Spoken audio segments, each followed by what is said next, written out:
Hello, YouTubers. This is another session where we get to have a little chat with some of the pioneers in the tech industry. In the past, we talked, to so many people that have changed our lives, continue to change our lives in the tech industry with some amazing technology, from Blazor to C Sharp to ASP.NET Core, you name it. And today I'm bringing in here someone that is actually really, really near and dear to my heart. I like to think of him as a brother of mine, a brother from another mother, Mr. Jeremy Likness. How are you doing, sir? I am doing great, brother. Doing great. I love you so much, right? You know that. I hope you know that, right? I appreciate the love. It's reciprocated, man. We're right here. So just for the people, who, I don't know how you wouldn't, but the people who didn't know or they never heard about Jeremy, he is a program manager, here with us at Microsoft. He's leading a lot of the features that are coming to us through the data team, the entity framework, all the features. He just, published recently some very interesting capability, which is the multi-tenancy in the entity Oh yeah. framework. I thought that was pretty cool. Also, temporal tables. Thank you so much for that hmm work. This is big. This is huge. I'll tell you in a little bit how I'm using these temporal tables now, just kind of incorporating that into the enterprise systems that I work on. But forget about all that nerd stuff. Tell us a little bit about yourself. Who are you? Where are you from? And how did you end up in the tech industry? Go ahead. That's a interesting story. So first, who am I? I'm Jeremy, and I am me. No, but seriously, I was born in South Dakota in a town called Sturgis, which is right outside of Rapid City. People may know it because there's a huge annual motorcycle Mm-hmm. festival there, Mm-hmm. Mm-hmm. and people drive from all over. But I was raised in Florida. Ended up living in Georgia for a long time, and then relocated to the Seattle area after I accepted a role at Microsoft. I've been at Microsoft almost 5 years. Mm-hmm. Mm-hmm. So getting into technology is an interesting story. I wanted to be an astronaut when I was a kid. That was my goal in life. I was heavily into astronomy, which I still am today. Mm-hmm. And when I was about 7 years old, my parents had bought a computer. It was a Texas Instruments TI 99 4A. Mm-hmm. So it had nice 32 columns of text. So we think the Twitter limit of 100 or 280 is restrictive, right? Imagine just having Check this out. 32 columns. And I think it was either 16 kilobytes or 32 kilobytes of memory. It wasn't even a full 64. But what happened was I got really sunburned, and we didn't have good sun lotion at the time, right? Now we have all these creams and the spray on and everything else. Back then it was like just putty that you had to You smear, just and I hated it. So I basically told a little fib and said I had put my sunscreen on when I didn't on a beach trip and got severely sunburned. So I was stuck at home with hmm nothing to do. So I'm like, oh, let's pull this thing out. Well, we didn't have any games for it.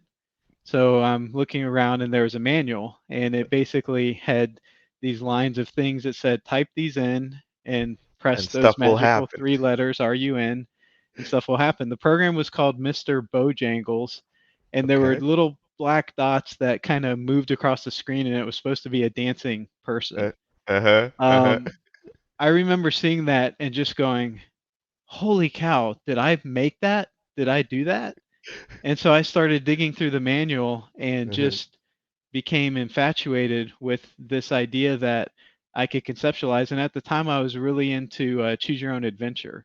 So those Mm-hmm. books, it's Mm-hmm. like you come to a door. Do you open the door? Or do you turn around and run as fast as you can? Yeah. And it's like, so I would write little basic programs, 10 print, you're in front of a door, Mm-hmm. 11 input, what do you do? Mm-hmm. And then I Mm-hmm. went to the Commodore 64, and so I'm going to fast forward really quickly because it's interesting. Take your time. Despite Mm-hmm. all that, I Mm-hmm. went to college for one semester, and I say I dropped out. I might have been asked. Yeah. Anyway, let's just say I went through a personal moment in my life, very dark, depressing time, Okay. and I did not go to classes for a while, and that's generally frowned upon in Mm-hmm. educational institutions. So Yep. that led to another. So I was back in Florida, living in a 240 square foot garage apartment. Terrazzo Okay. floor, had a bathroom and a waterbed that was broken, so it actually sat on the floor. And I had my computer, and Uh-huh. I was pretty much resigned to doing minimum wage type of jobs, and I Hmm. could not seem to hold down a job just because I was so unhappy. Like, fast food restaurant worked. Yep. I Yep. did the dishes, I prepared the food. They told me to clean the tables. I was like, Yep. I'm done. And Yep. then, Yep. a little bit snobby at the time, but I made just enough to earn. And actually, it was interesting because I was a really heavy smoker at the time, which Wow. Hmm. I quit many Yep. years ago. Hmm. But I remember making that decision on a given day of, I have a couple bucks. Do I want to buy ramen noodles or do I want to buy cigarettes? Like, what's more important? And that continued for a couple years until I applied for a role at an insurance company.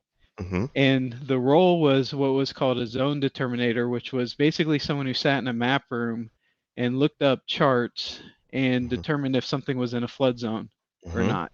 Hmm. Well, I put on the application that I spoke Spanish because I took Spanish in high school. Hmm. They said, "Oh, we have a much higher paying position that's a customer service role, but you have to speak Spanish." So I interviewed with the person in Spanish, and they're like, "You know what? He speaks it well enough that he could be You trained could into run the it. role." Yeah. Yeah. So I went into the role, and then in the role, we were measured based on how frequently we would close out claims. So Hmm. there was this number, and they'd have a competition every week: top claims closed by this person or this person. And a lot of times we would be entering a claim and the software would crash, and then you'd have to call IT and wait and Mm. whatever. But Hmm. I would watch IT, and over again. This was an AS400 system. They're called iSeries now. It was the green screen. It had just green characters on the Yep. terminal. Yep. Yep. But it would crash, and they would just type a few commands that would basically just restart the program. And I'm like, well, I can do that. Like, I don't need to call IT I and don't need wait to for call it. IT. Yeah. So Yeah. two things happened Hmm. because I wasn't delayed by those crashes that were happening all the time. I just restarted myself. I started improving my claims numbers, and like the third week I was there, I got the first slot, which really got upset because it had been going back and forth between two other people who had kind of been there a while. So they complained about it. So that was the end of that Hmm. contest. We decided to ixnay that. But the second thing is IT kind of figured out what I was doing. So they were like, "Hey, you know what? It seems like you're more prone to technology than customer service. Yep. Yep. Yep. Would you like to join the team?" And so I did, and my first job was a night shift operator. And that was Hmm. Hmm. basically coming in, working through the night, changing inkjets on these massive printers. And you Printers. got to Yeah. realize what the insurance companies would do is, if a hurricane was coming, they would pre-print claims forms for thousands, tens of thousands, hundreds of thousands of people. And some of the Wow. forms had just like a little red ink section or green, and this was all regulatory. Yep. So when I adopted the job, people would be swapping ink cartridges left and right all night long, and it would take forever. It was a full-time job. So I looked at it, I said, if I put all the red documents together, then all the green documents together, I only have to swap the cartridges like twice in the evening. So I basically found someone's desk that had a book on what was called RPG programming, which was the language. Started researching that after a few nights, got comfortable with it, built a piece of software that would sort the Nice. documents in the queue, and suddenly found myself in 2 hours completing a Done. job that used to Done. take 8 hours. So I'd use the other 6 hours to basically study up on RPG and work my way Nice. into my first role. That was fun, by the way, because my lunch break was at midnight and I was in downtown St. Petersburg, Florida. So for Hmm. my lunch break, I'd usually grab a bite and then go down to the local club and dance for an hour and then come back. You're living the life, Yeah, right? exactly. And write That and write that's code. But system design and architecture right there. You're just thinking about a system and how can I optimize that system. right, yeah. That's So that's amazing. that's how I got into it. So it was kind of my passion from the beginning, but I'd given up on it, and then I kind of backdoored into technology, and then I just continued moving through my career to where I am today. This is such an interesting story. Like you kind of gave up on it, and it found you. It went It after did. you and said, "Hey, where do you think you're going? You know, you Yeah. gotta work with me forever." So There's no escaping the technology, that's for sure. so Jeremy, here's a question for you. Tell us a little bit about, so you started working with these companies and, insurance companies. You started to adapt technology. When do you say you started your actual first official software engineering job? Not operator. I mean, technically, while you were an Yeah. operator, you were an engineer. You're an architect, actually. But, when is your official, I'm sitting down expected to write code? So around, I'm gonna date myself so much, but I think it was around 1994.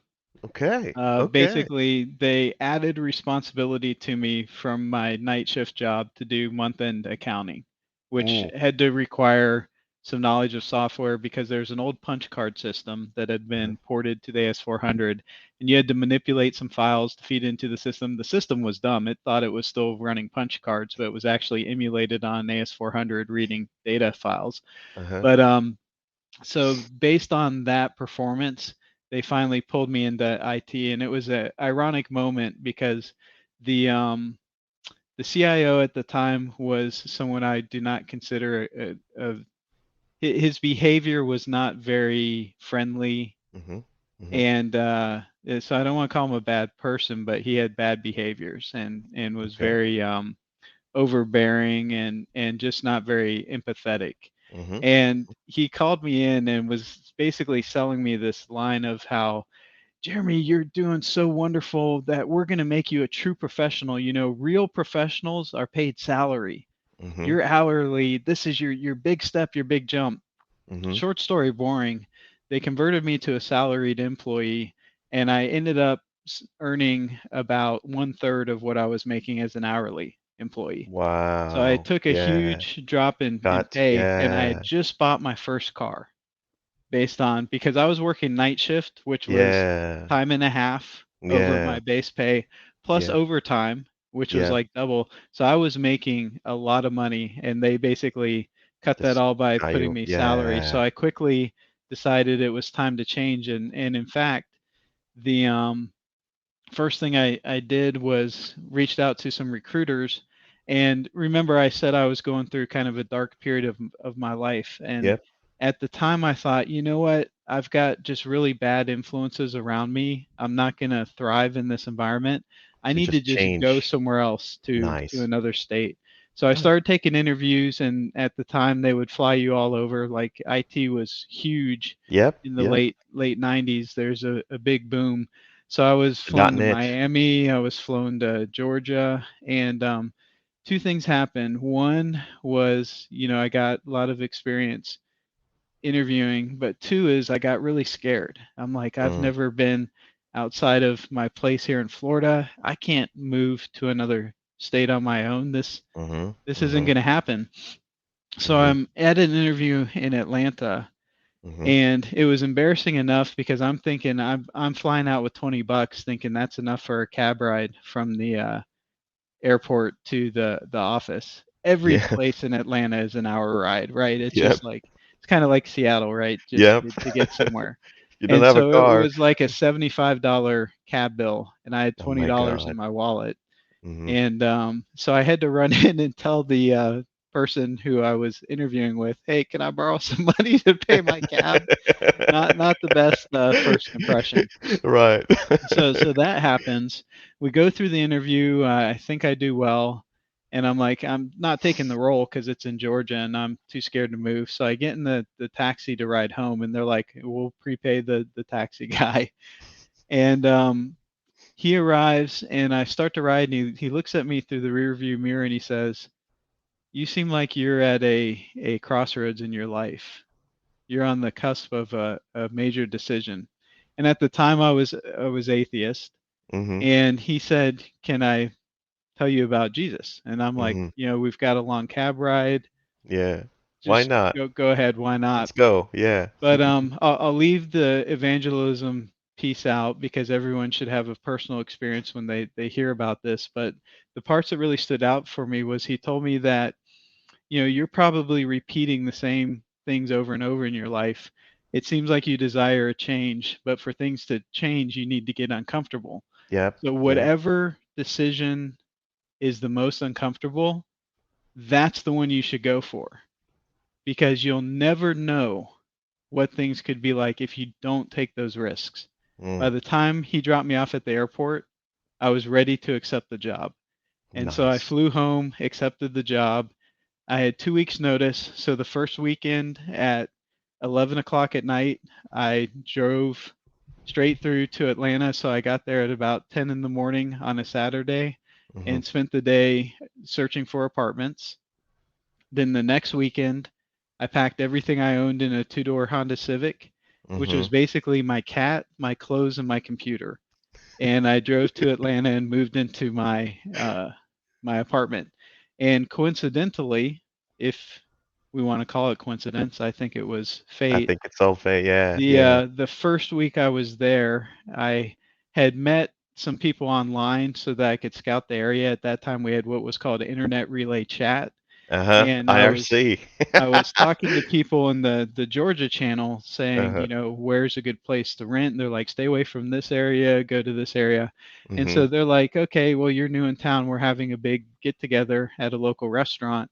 Why don't you come join us? So I went to the restaurant, and a woman walked in the door, and our eyes met, and we are now married, Wow. going on 20 something years. We'll say 20 plus, give or take. But Wow, this is yeah. this is amazing. Jeremy, I'm gonna circle back to your, kind of family life and all that. I know you're very, you're a very good person, and you know, you're one of the, rare, more stable people that I've ever seen. Seriously, man, I'll tell you some crazy stories, let me ask you this. So how many industries have you actually had the chance to work with in terms of technology? You said insurance. How Yeah, many so I others? worked for an insurance company, I worked for a home health care company, I worked for a supply chain company.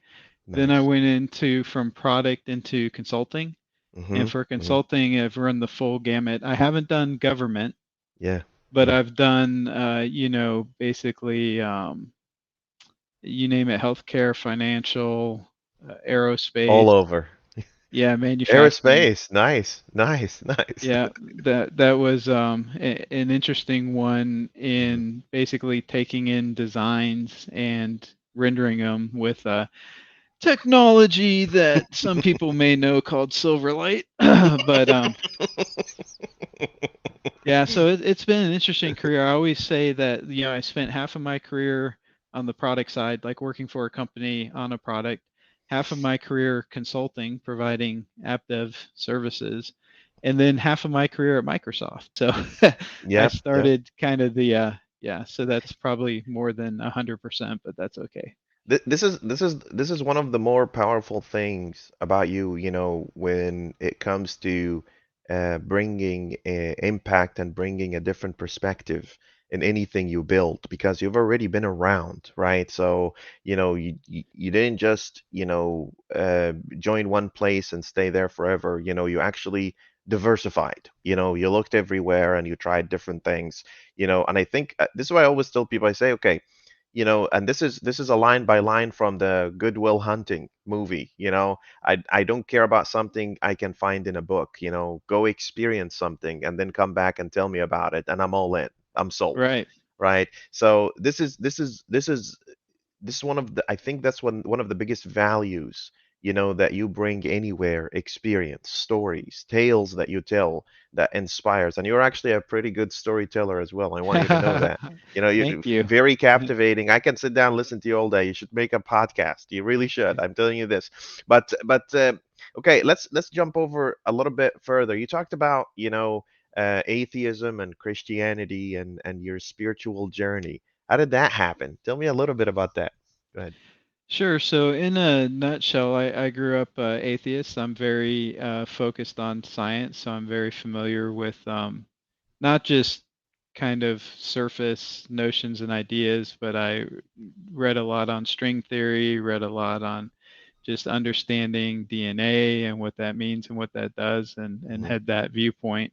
Mhm. And I had a lot of events happen in my life that just felt like they were too many coincidences to be coincidences, if that makes Mhm. sense, Mhm. and Mhm. really started to think there could be something more. So I did what a lot of people do, and I started researching religions and researching and talking to people. Mhm. And what really struck me was this notion that I was embarking on a journey to kind of figure things out on my own. Mhm. And I Mhm. realized that a lot of faiths touch on this notion of being humble and giving up ego. Yep. But ironically, sometimes it feels like the ego is what is earned you a place so Mhm. that you have to take these actions or you have to evolve to this state. And with Christianity, there's this notion that I can't ever be good enough. Like Mhm. everything in the Mhm. world points to the fact that, we're fundamentally flawed. Mhm. We make bad choices. It's not because we have bad intentions all the time, but it happens. And the notion of having to surrender and submit and admit that I'm not good enough to figure it out Mhm. was the biggest struggle that I had. And based on that advice I had received so long ago in that taxi ride, Yep. almost it was like this struggle, this This resistance journey. against submission is probably a sign that that's what I need to do. So I just submitted Yeah. and gave my heart over, and my life transformed instantly. I mean, Yeah. my perspective, my notion, my drives, my motivations, and it really was a powerful moment. What was interesting was I got baptized in a church, but I hadn't really been converted in my heart, right? I went through Mhm. was going Just through the the motions, process, but looking it's at it not there. scientifically, like here's the, Yeah. the process. Yeah. But I Yeah. reached a point where I really couldn't be in control of myself. I had to have help that was beyond what I was capable of Mhm. providing internally. And when I submitted and received that peace and calm and comfort, then I realized that I had made the right choice. And my wife had always been a believer, Yeah. and she was very patient with me. Yeah. And so she takes a lot of credit too because she shared with me, encouraged me, prayed for me, right? And Mhm. no one can change anyone else, but God can transform anything. Yep. Yep. And so it was amazing, and it's been very powerful for me because I've had a lot of challenges which everyone faces. I'm not Mhm. saying they're unique or Mhm. Mhm. special or more, but it's really helped me face those and understand that there's more to things than just what's in the immediate moment. There's a bigger picture and plan than what I Mhm. can see. Mhm. And Mhm. so, I'll yeah. I'll I'll I'll tell you this much, and God is my witness. The first time I met you, I noticed a spark, something about you that was very interesting. I don't know what it is, to be honest with you, but something just clicked. I remember meeting you in the studio. Do you remember in Building 25, I think, Yes. that was Uh-huh. the very first time we made contact, and something just it's like we both have the same Swagger document so we can integrate. Let me tell you this, is it, and coming here into the US, I thought the vast majority of software engineers, were not necessarily religious people, but as I get to learn more and more about people, this is turning out to be not necessarily true. It's like, it's case by case, do you know a lot of people that are in the tech industry leading technologies that are also very devout, religious folks. um, Depends on what you mean by a lot. I definitely know several. I Hmm. know And Mm. there's a combination of people who I think lead very openly and vocally with their faith, and then Hmm. people who have Just faith keeping but it. Yeah. Yeah. keep it a little bit separate. I mean, there is some stigma Hmm. associated. So, and it's interesting because there's kind of a compromise. There's this push to be your whole self, right? Hmm. Hmm. And online, I like to look at things as, for example, on my Facebook page. Hmm. That's Hmm. my page to interact with people as a person. So I'm my whole self there. But I Yep. also am very selective just because someone sees me write an article or tweet something. If Hmm. they friend me on Facebook, if I don't know them, I don't, friend them back. Yep. Twitter, on the other hand, I have 3 Twitter accounts. They're channels and they have Hmm. signal in them. I have an astrophotography channel, I have a Parkinson's disease related channel, and I have my technology channel. Hmm. And so I do cross over sometimes just to share celebrations and elements, but I feel like if someone's subscribing to it for that signal of technology, I Hmm. want to give them technology. And so that's why I focus on that and don't spend a lot of time in the other areas. And, it's to each their own, but, short story boring, that's kind of a roundabout way of saying I know plenty of people there, and how they express it just varies, right? So. Here's a little deeper question for you. Does faith inspire innovation? Does faith inspire innovation? That's a great question. I would say it could. So I mean, let's talk about this for a second, because there's inspiration and there's motivation. And I Yep. always tell people can get motivated. You can go to a great talk Hmm. and come out, yeah, yeah, yeah, and that's motivation. Inspiration is, it's inspire, it's in Yep. spirit, it's internal, and so that's something more Puts an idea driving. in your head and tells you, yeah, Exactly. So yeah. I feel like we're all made in the likeness of God, so we're all made to create. Hmm. And Hmm. so innovation is a type of creation. It's that taking nothing, Hmm. sparking an idea, and then making that idea tangible Hmm. and through your actions. And I think to the extent that you can have faith and a belief in your ability to do that, Hmm. that faith can strengthen that. But yeah, so very interesting question for Yeah, sure. yeah.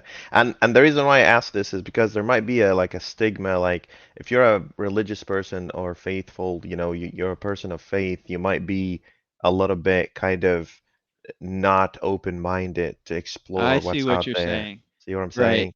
But Yeah, but and but the I reality, go ahead, go ahead, go ahead, no, go ahead. I think that's huge because I get people who just assume that I've like turned my back on science and Yep, that I've yep, yep. I take pictures of nebulae that are The millions pillars of of creation. That's miles man. away, Yeah, tens of yeah. thousands of light years. I understand how that works. I understand the science behind it.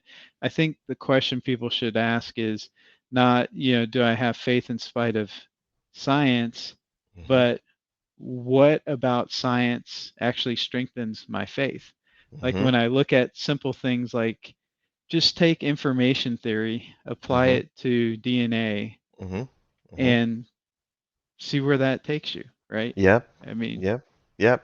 I was on a podcast with some friends the other day, and if you look deep enough into most of the innovations that change the world, we're gonna find it's actually, a lot of it is, coming from very deeply religious people. I think Einstein was religious as well. He has his own commentary on the Bible, right? So that's also very interesting.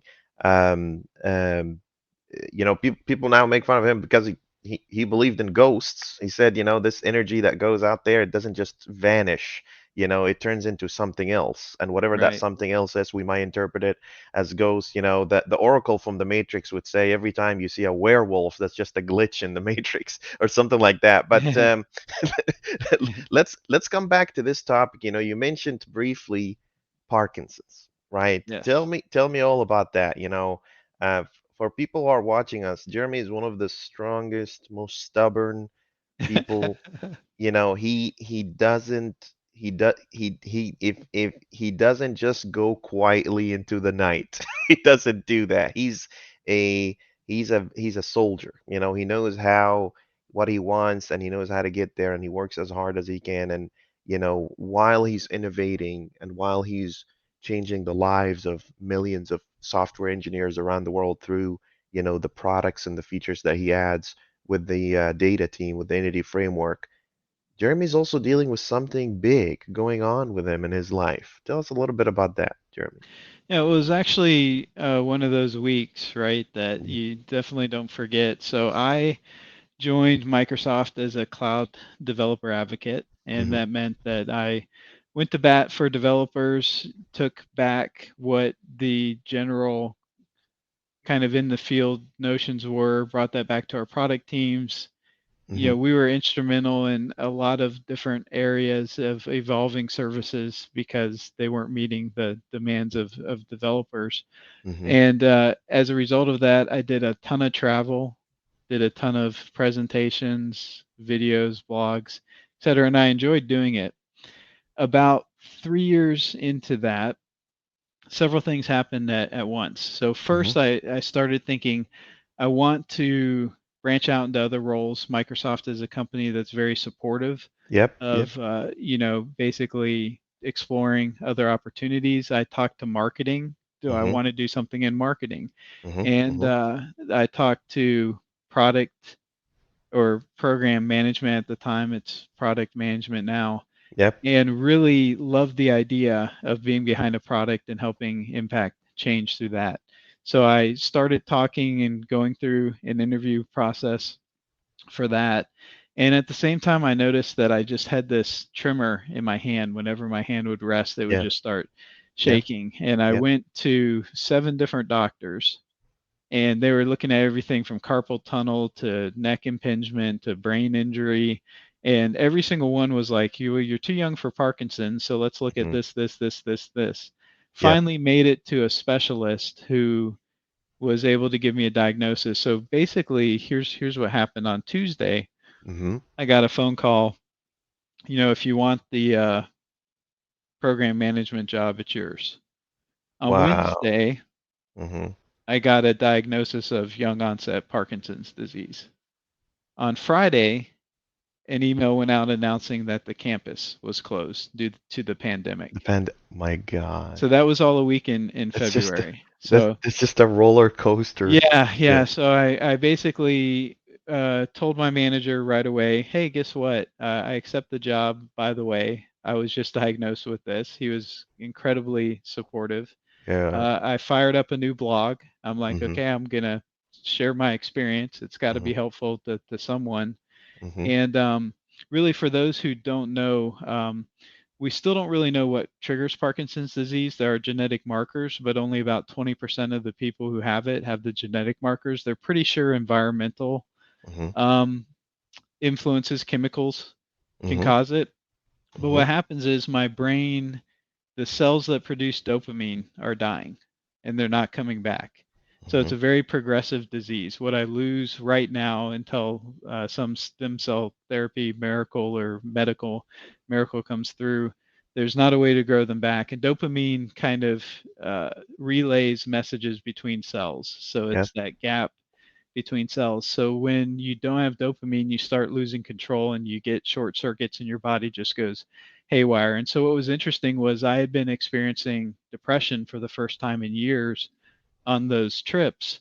And it Yeah. was like, it's just not like me. And I thought it was homesickness that I was just missing my wife while I was traveling and Yeah. was going to stay home more. But she went with me on a trip and I still had the depression. Well, it turns Yeah. out that's one of the symptoms of Parkinson's because the dopamine drops and it throws off imbalances. So fortunately, that is resolved with medications, but it's a progressive disease, and there's scientifically there's plenty of drugs that help manage the symptoms, but there's no known It's cure. not a The only cure. Yeah. thing Uh-huh. scientifically proven to slow the progression of Parkinson's disease is regular intense exercise.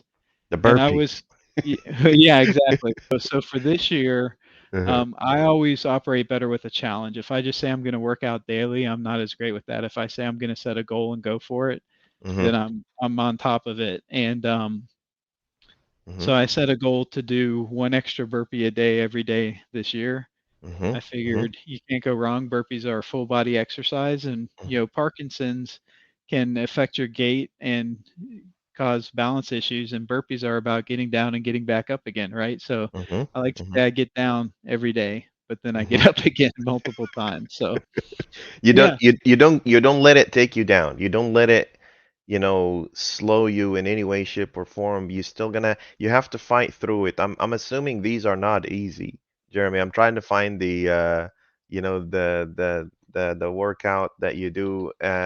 Me and Parkinson's, is that is that yeah, there it the is. the the Yeah. easiest link is you just do bit.ly, bit.ly Yeah, I found forward one. slash, and then you do 67K burpees. Yeah, And that you was a different That's a different one, right? Let's yeah, see. that was Uh, like an attempt to do the world's largest virtual workout. Just do bit.ly, bit.ly, VIT. B as in boy, Oh, it.ly. It's a link shortener yep. forward Bit. slash Uh-huh. six. Billy.com. Yeah, no, just bit.ly. So the Uh-huh. domain is Yep, yep. ly Yep, yep. forward slash 67K 67K burpees, burpees. burpees. So it's bit.ly whack 67K burpees. There you are. Something Is is it loading. coming? There's a loading thing. I'm gonna post it in chat. Make sure you got it right. Thank you so much. Together with technology, you and I can figure out We a can, link. oh yeah. Oh yeah, we definitely There we can. go. There's a link for you to click on in Yep, private yep, chat. yep, yep, yep, yep, yep, yep. I see it. There There, we there go. you are. There it is. See, I'm a subscriber, right? It's just a boomer moment for me. I don't know where is it? Where do we click, So you do these, and these are not easy. You have to work hard for them, right? Yeah, in fact, I think this is one where like sometimes I'll just get like severe abdominal pain just I can right tell. there. I'm Did you see catching that myself. look? Yeah, that's it. I saw that. Yeah. I saw that. So how many do you have to do every day? So I do one extra every day. So right now it is the 22nd of March. So that means I'll be doing 81 burpees today because it's the 81st day of the year. 81. And Wow. then by the end of the year, barring injury or impossibility, Yeah. the last day I will do 365. Wow. Look at the doggo. He's helping you. Oh, Pepper loves it when I do burpees. She's pretty much in every video now. In fact, She when she sees me get the camera and the tripod, she comes racing over. She's like, "Oh, he's gonna do that silly thing where he's jumping up and down." following you and everything. Did you see Yeah. that? Just watching you. Look, look. It's crazy how dogs, animals in general, somehow they kind of, I'll tell you something fun, something really weird that happened the other. I was kind of sad. I was a little dealing with something, when my father died, I was kind of in a really bad mode.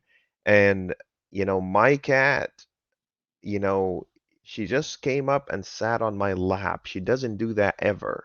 Oh. She never did that ever. That just made me cry more, because oh my God, you know what I'm going through too. It was a really tough time. Let me let's come back to you on this. Did did Parkinson, slow you down in any way, shape, or form? I know the answer to that. I want people to hear it Yeah, from you. it didn't slow. It's trying to slow me down, right? So I get very heavy stiffness in my hands and I lose articulation. So typing has been kind of my bread and butter, Hmm. and it's getting more challenging, but there's ways to move through it. There's alternative input devices, there's Hmm. speech to text. Hmm. So I'm finding different ways. It'll be interesting to see how I adapt with coding. And there's a lot of coders who don't use Didn't keyboards. use keyboards. Yeah, that's So right. there is uh, there are options out there. But what it has done for me is it's made me appreciate more the things that I may have more difficulty doing later. And so I'm reprioritizing and Mm. making sure that I'm getting those done. Astrophotography is an example of I love taking space pictures, but it requires setting up a mount and adjusting it, and the type that I like to deal with, it's going to get more difficult Mm-hmm. manipulating and handling objects as we go. But hiking is another one. As long as Mm-hmm. my gait, my ability to walk and balance supports it, I'm going to keep hiking as much as I can. I, And I I, s- probably, mhm, oh, go ahead. mhm. I see the pictures of the mountains and your hikes. Sometimes you just take some of the best. This is your other channel, right? Is it Deep Sky Workflows or is it or is it something else? This Yeah, one. it's deep sky workflows. Oh So my that's my God, Jeremy. astrophotography. Is that the moon? Yeah, that's its natural color because it was filming through some fog that was actually filtering the color out, but I didn't do any type of color filter on that processing. Wow, look at that. What about this one? This one here. This is So like a. those Go ahead. Go ahead. those are all natural color pictures that I superimposed for contrast. So the one on the bottom was taken, I think, last year or the year before during the forest fires. Uh-huh. So the moon was red because it was Uh-huh. filtered through the smoke. The one on top was taken the same night as the one we just looked at through the fog, so it made it yellowish. Mm-hmm. The third one is what you would typically expect to see, the regular colors of the moon, and then the one on top was when I was taking a picture during the day. So it was a daytime picture of the moon and What? it was filtered blue because of the effect that the atmosphere and the sun has on that. That's just outside of this world. I see the pictures that you take That's and not it mine. no no no this one yeah I thought but this one is definitely yours. Yeah. Yeah, that was a funny one because that was, you need to basically align your scope so that it can track with the Earth's rotation so you can take long exposures. And the easiest way to do that is to center on a star. So I centered on the star for calibration, Hmm. but it actually looked pretty nice in the scope. So I went ahead and took the picture and processed it. Nice. There was the one that you took of the nebula. The other day you were showing me that one. I don't know if you published it, but I thought that one was also, amazingly detailed. It's like you like If these you things. go right here, yeah, that one There it I is. really enjoyed. Wow, last night was a shakedown to see if I could get guiding to work with the new scope. So you like astronomy and you like software.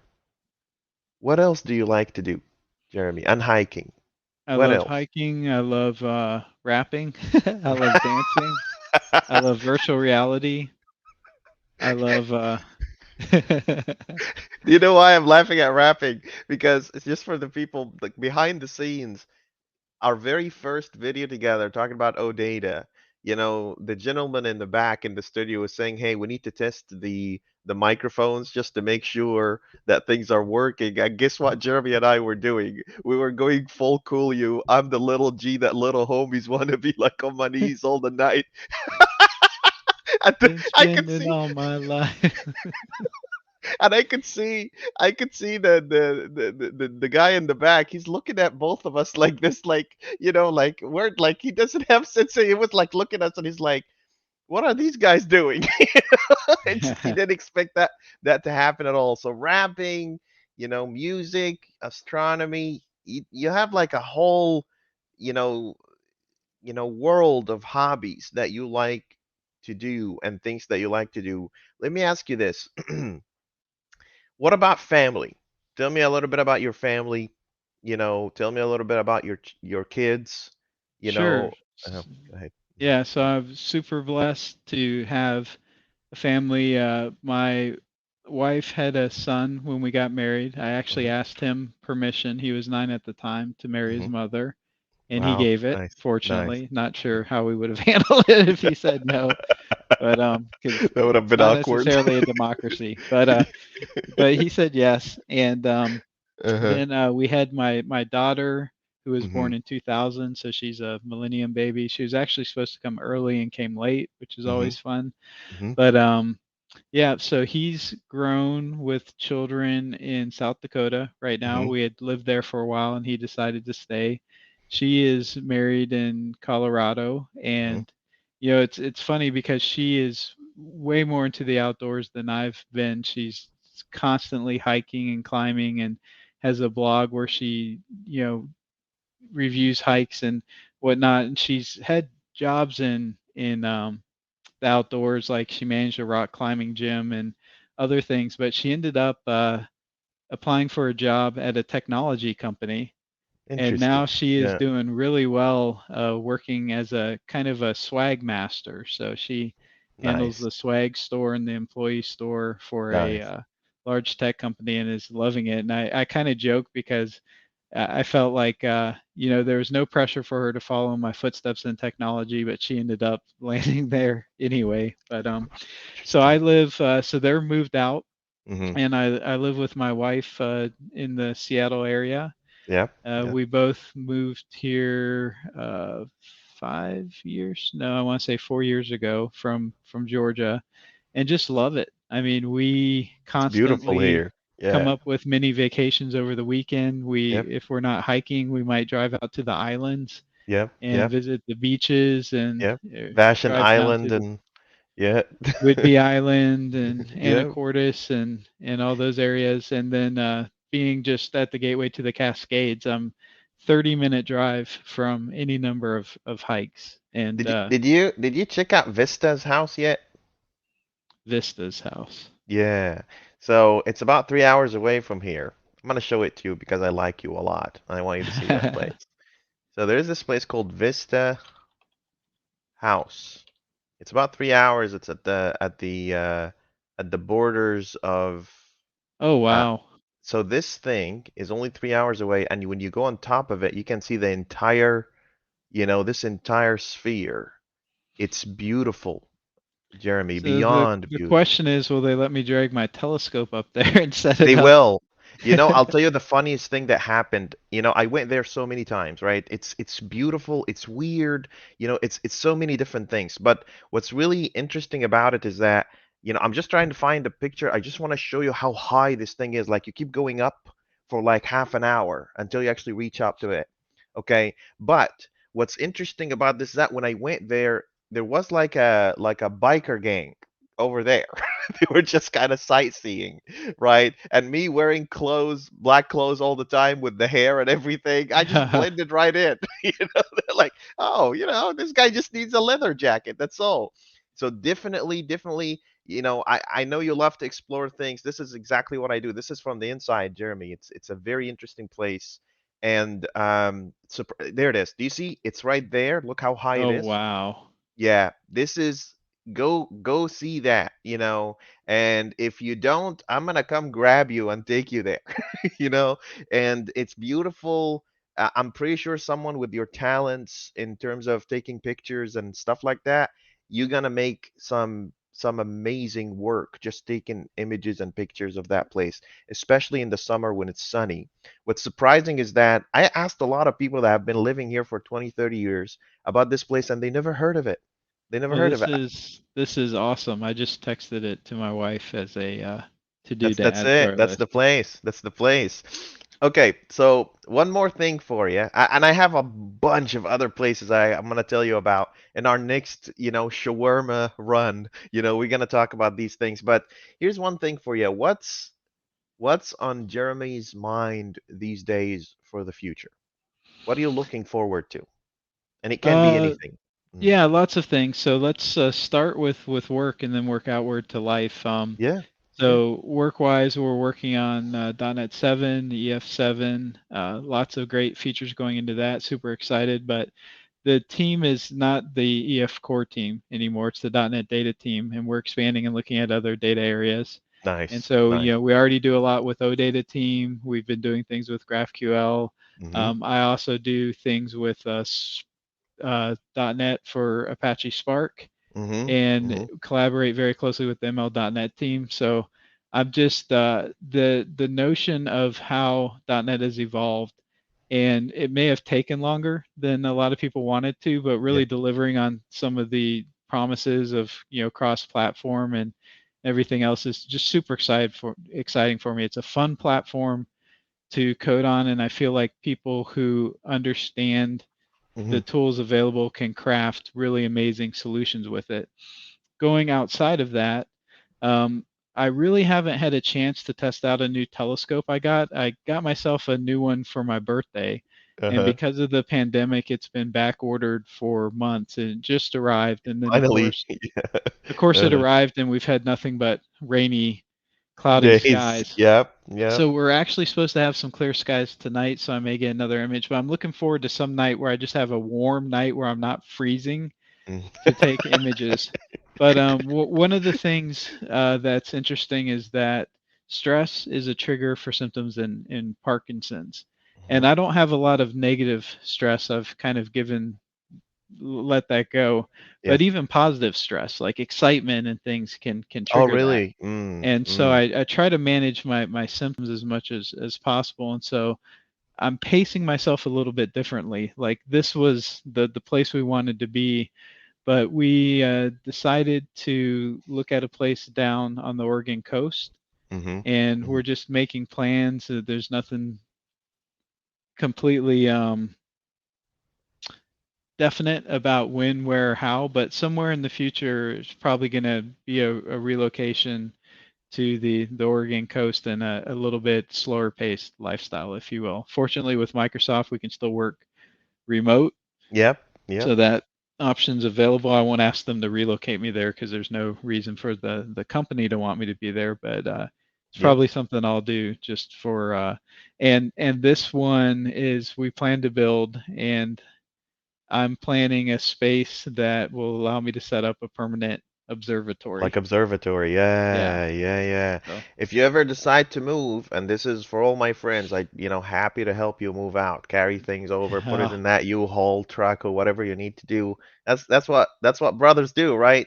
One thing for you, um, you talked a little bit about work, the Entity Framework. I see a lot of, people in the tech industry that try to stay away from ORMs, uh-huh. right? What do you think RMs today are, capable? And again, I know the answer, but I really want to hear your side of the story. Capable of handling business critical. Like if you're sending a ship to the moon and you need to kind of build a system with a database integration to it, would you use an ORM for that?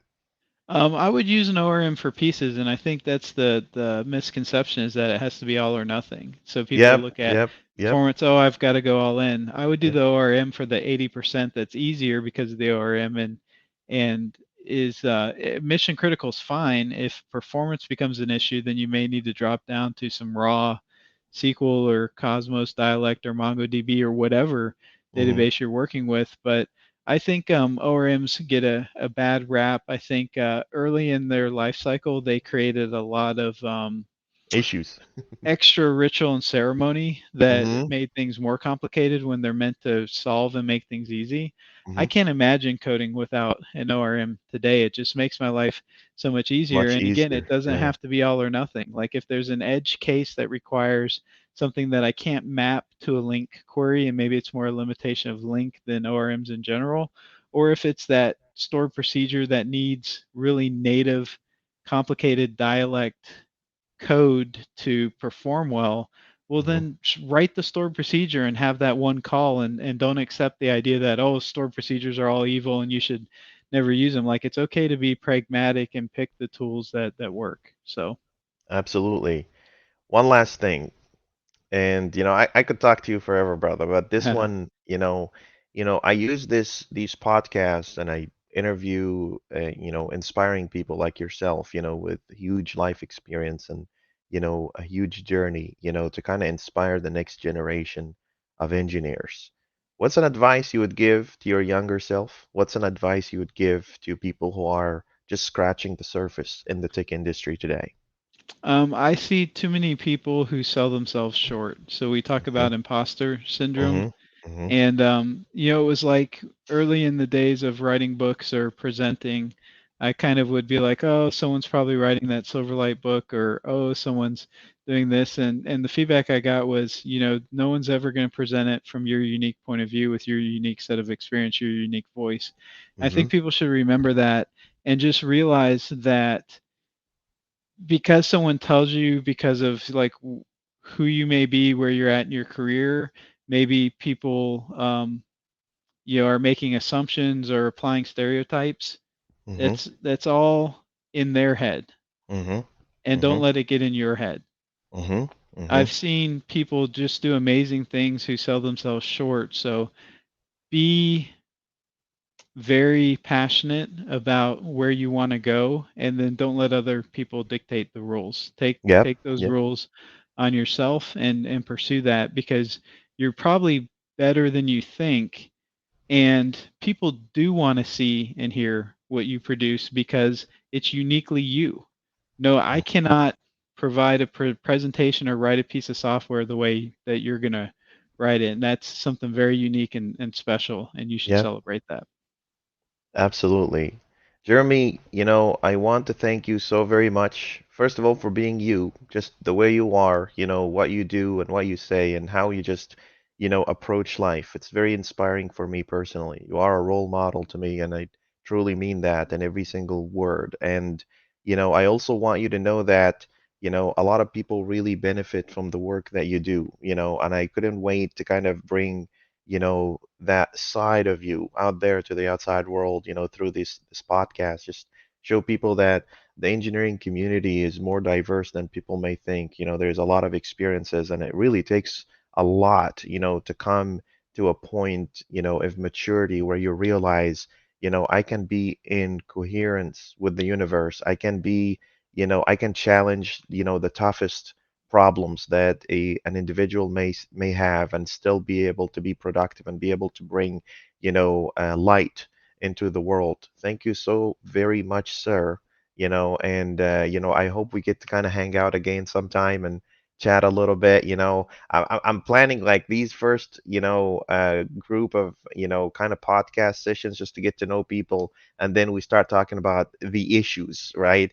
Any issues that may occur, we're like, okay, I'll reach out to Jeremy and talk to him about, why the Entity Framework 7, what's up with temporal tables or whatever the case may be, Nice. you know, thank you so very much, sir. And, of course, for the people watching us, please look at, I'm gonna drop the links for Jeremy's all his channels, all his Twitter accounts. Jeremy is a lot of things. He's not just a guy that, does code or he does software engineering.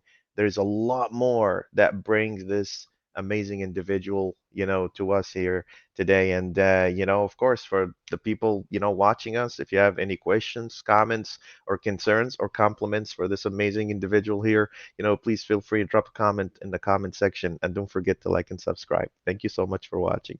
Thank you, Thank Jeremy. you. Thank you so much.